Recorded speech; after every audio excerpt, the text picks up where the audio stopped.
Are ancient gods actually aliens? Hi mga idol, let's go. Na-curious ka na ba kung ang mga Diyos ng sinaunang panahon, kaya sina Zeus, Ra, Quetzalcoatl o kahit si Enki ng Sumer, ay baka hindi talaga mga Diyos kundi mga nilalang mula sa ibang mundo? Tara, alamin natin ang lihim ng mga ancient gods and aliens theory.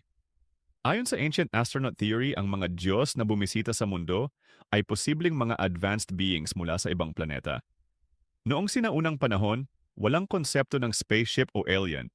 Kaya ang mga lumilipad na karuwahe ng apoy, mga taong bumababa mula sa langit, at mga nilalang na may kakaibang kapangyarihan, itinuring ng mga tao bilang mga Diyos.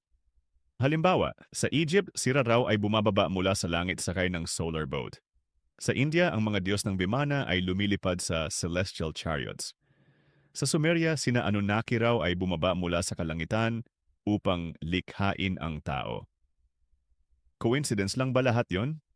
Sa Sumerian tablets o ang pinakamatandang sulat sa mundo, nakasulat daw na ang mga Anunnaki ay bumaba mula sa mga bituin at ginamit ang tao bilang tagapagmina ng ginto.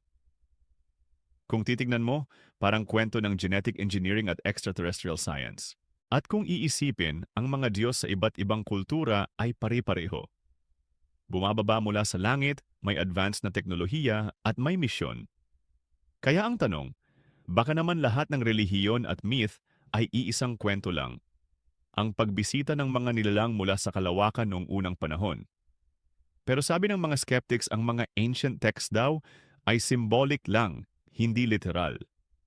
Ang mga Diyos ay metapora ng kalikasan, araw at buwan. Pero paano mo ipapaliwanag ang mga malalaking pyramid, Stonehenge at Machu Picchu na sobrang advanced sa panahon nila?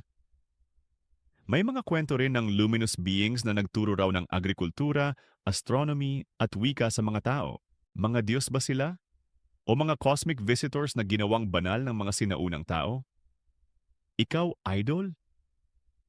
Naniniwala ka bang ang mga Diyos ay banal na nilalang ng langit? O baka naman mga dayuhan na bumisita sa Earth libu-libong taon na ang nakalipas? Comment mo sa baba kung gusto mo ng Part 2, The Anunnaki, mga alien na lumikha ng sangkatauhan. At i-follow mo ako para sa iba pang ancient myths, forbidden history, at cosmic mysteries.